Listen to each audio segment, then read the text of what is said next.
When you need large-scale power generation, one of the first questions that you're going to have to nail down is what fuel type is actually going to work for my application. Your fuel and fuel delivery system impacts everything, from your costs, your efficiency, emissions, and regulatory compliance. Due to its widespread availability, propane and gasoline are pretty common choices for consumer and residential generators. Whenever you get into the industrial level of power generation, really what you're looking at is two main choices: diesel versus natural gas. So today, we're going to compare the two and figure out which is the right fit for your facility. So let's talk about that. Before we get into the nitty-gritty comparison, we'll start with the 4 fuel types. We'll start this comparison off with the ones you see most in industrial setups. So diesel. Diesel is a liquid fuel. It's known for dependability and high energy density. Usually it's stored in on-site tanks for true grid-independent operation. Natural gas is obviously a gaseous fuel, typically delivered via pipelines for a continuous supply. It burns cleaner and it does not require large fuel storage on site. Gasoline is a liquid like diesel, but more volatile. It's great for small, portable units because it's widely available, but it degrades faster, and it's not as efficient for heavy-duty use. Propane, or LP gas, is stored as a liquid in pressurized tanks and vaporizes for use. It burns clean like natural gas and it works well for remote applications, but at industrial scales, storage logistics and costs typically favor diesel or pipeline natural gas. These core traits, storage, supply, and burn characteristics, directly tie into their strengths and trade-off, which we'll talk about next. So let's jump into the head-to-head comparison. We're going to start with uptime and reliability. This is one of the key factors for most operations. This is where diesel's fuel independence becomes a key advantage. You don't have to worry about the fuel line coming to the property. You don't have to worry about running a fuel line. Just the simplicity of the setup and knowing that as long as there's fuel in that tank, I've got power. With on-site fuel storage, you're independent of utilities. So in a grid outage or a natural disaster, you're good as long as your tank holds out. Natural gas offers great uptime and reliability for planned continuous runs thanks to pipeline supply. If you have enough gas, it might be cheaper to run that over getting diesel every month. How much load you're gonna put on it and how much you're gonna run it. So diesel has like tanks, it has fuel storage on site. So it's more independent. And those get contaminated and stuff, you know what I mean? So this, you never have to clean it. While this can eliminate refueling hassles and provide a steady supply of fuel for continuous operation, it's still a pipeline feed, it's still grid dependent. So if you have a natural disaster or damage or extreme weather or pressure issues, you're still looking at an outage.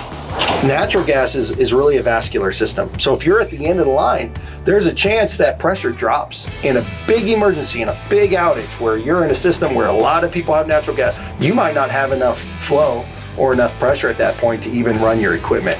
Yeah, it has to be within the range or it's not happy. This is why for life safety applications like hospitals, they typically lean towards diesel. Most hospitals, all that, it's all diesel, you know. Since on-site storage means that they are independent of the grid in case of any malfunction, any grid outage, any natural disaster.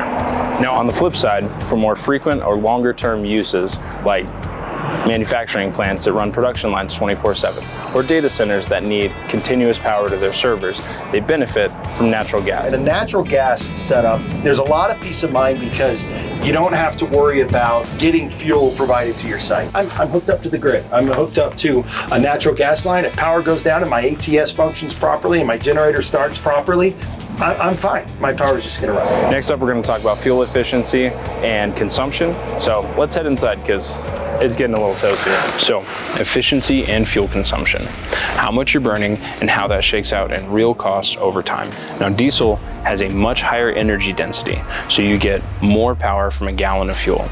That's what makes it feasible to store 12 to 96 hours worth of runtime for your unit on site in a container.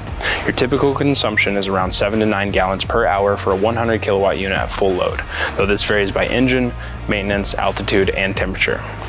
Natural gas is less dense. It takes more volume, often thousands of cubic feet per hour, to deliver the same power. But in a steady, continuous duty run, it can be more cost effective overall, especially where pipeline access keeps fuel costs lower and stable. Diesel excels on compact storage and high load punch.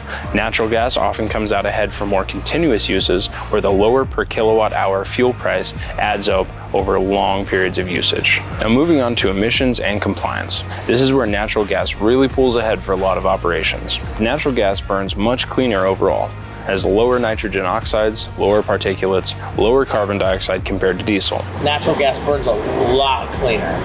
I mean, there's no smoke. Well, and it also Diesel's shows only measured by, the only way we can test an air permit is opacity. Oh, really? Yeah, it's only opacity. but you can also see it in the engine oil itself. Natural gas will look brand new. That makes it easier to meet strict air quality regulations without adding a lot of extra equipment. In areas with tight environmental rules or ESG goals, natural gas can simplify permitting and reduce after-treatment needs. For the most part, natural gas and propane are going to be much easier units to get permitted when it comes to EPA guidelines and cleanliness of exhaust. A lot of people are really concerned about, just dumping diesel exhaust into the atmosphere versus the cleanliness of natural gas or propane. Those are much cleaner burning machines. Diesel, on the other hand, generates more NOx and particulates, so modern diesel generators need advanced systems like selective catalytic reduction, SCR, or diesel particulate filters, DPF, to hit Tier 4 or newer standards. Those systems work great. They keep emissions low while maintaining high power output, but they add complexity, maintenance, and a DEF tank. Now, with diesel, Tier 4 final, that's a completely different animal. Diesels can be a little touchy if you burn them too light. They like to get hot, 85-90% utilization. When you start running a diesel lower, you get down into 30-40%, you can start risking wet stacking, carbon buildup. You can start running into issues where those filters are clogging so quickly and you're getting errors that those generators are shutting down, and you end up having to have more maintenance done to those generators than you would have ever imagined because you're simply not making them work hard enough. For industries like data centers prioritizing sustainability goals, or urban commercial facilities with air quality restrictions and noise limitations, natural gas can be the cleaner, lower hassle choice. Now, maintenance and safety. Practical stuff that affects your day-to-day and long-term ownership. Diesel requires attention to your fuel quality. You'll need regular fuel polishing to prevent algae, water buildup, or contamination in your storage tanks. You also have to monitor your filters and change them at regular intervals. Natural gas eliminates fuel storage concerns. There's no degradation, there's no polishing, but it has its own maintenance profile. Spark plugs, ignition systems, and gas train components need regular attention. Overall maintenance hours are comparable, the tasks are just different. On safety, diesel has a higher flash point than gasoline. Spills are messy, but not immediately dangerous if handled properly. Natural gas requires attention to ventilation and leak detection. Both modern installation standards, including automatic shutoffs and gas detectors, both fuel types have strong safety profiles when they're properly maintained. Finally, costs, both upfront and over the life of the unit. This is where the choice often comes down to your intended runtime and fuel costs locally. For larger units above 150 kilowatts, diesel typically has a lower upfront equipment cost. On small generators, we're talking 30 kilowatts, 35 kilowatts. A lot of times there's not a big cost difference between diesel and natural gas when it comes to purchasing that equipment. You start getting into 500 kilowatts, 700 kilowatts, 1 meg, there's a pretty sizable disparity in the cost of purchasing the generator. Diesel installation is often simpler since it doesn't require pipeline connection or gas pressure regulator setup. The other thing to think about is setting up a generator. So natural gas, you have to pour pad. You also have to think about gas lines, and plumbing can be very expensive. If you are purchasing a diesel generator, you set a pad, you run your power, and you fill it with fuel. That's it. Diesel fuel is generally more expensive per energy unit, so operating costs climb faster in high usage scenarios. Natural gas usually means higher initial equipment costs for larger units, plus any pipeline connection or pressure regulator setup. However, the fuel itself is often cheaper and more stable in price, especially in pipeline-rich areas, so it delivers lower long-term operating expenses for continuous runs. The bottom line is if you're buying for occasional standby or emergency use, diesel frequently wins on total cost of ownership. For frequent or extended runtime, natural gas's lower fuel price can make a significant difference in the long run, often offsetting the higher capex over time. At this point in the video, you should have a pretty firm understanding of some of the considerations and trade-offs that go into determining your fuel type. Now, your fuel type is just one decision in a list of many that needs to get made before purchasing a unit like this. So I'm going to try and make it concrete for you. Essentially what this boils down to is two main considerations. One is your expected runtime. How many hours are you expecting to put on this unit over the course of a year? And number two is your risk tolerance. Now, if you're expecting significant runtime and you can manage the grid dependency risk, nat gas can save you money, it can save you refueling hassles, it runs cleaner, and it's quieter.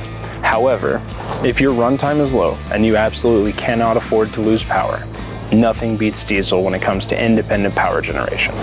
So there it is, diesel versus natural gas. If you have any questions or you need help running the numbers or figuring out what's the right fit for your facility, give us a call. We're happy to help.